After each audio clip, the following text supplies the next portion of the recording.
All right, for this particular activity, what you're going to do is open up your packet to page 10 and 11. Remember that we added the distributive property down at the bottom here. What you're going to work to do today is to fill in the remaining of the properties. You're going to need your packet out and open to page 10 and 11. And then you're going to want to take your textbook and make sure it is the Algebra textbook and open it up to page 16. So it should look something similar to this. Then what you're going to do is you're going to see that there's these properties, and they just start right here with the reflexive property. That would be the first property that you would write in here on your sheet. Would be reflexive property. And then what you're going to do is go through each of them, look at the words and the symbols and the examples, and write your own description and put in the examples here that would help you to understand how that reflexive property works.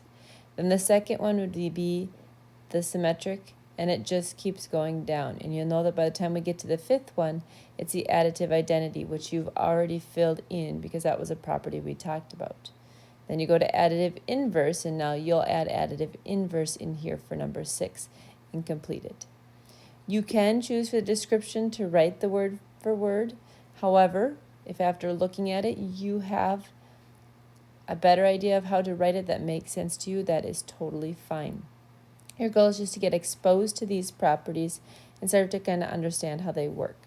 So I'll do the first one with you, which was the reflexive property. It says any quantity is equal to itself. For any number, a equals a, or 5 equals 5, or 4 plus 7 equals 4 plus 7. So the reflective property, everything is equal to itself. I might write down.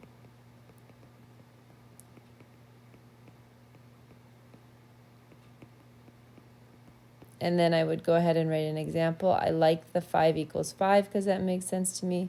And the 4 plus 7 equals 4 plus 7. Okay. Talk about them with your table partners if you're not quite understanding what the property is saying, and work to complete this worksheet here.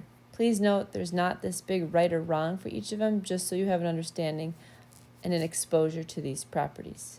Again, remember, you do not have to memorize all these properties, but just start to understand them and be able to look at your notes and reference them when needed. You got this.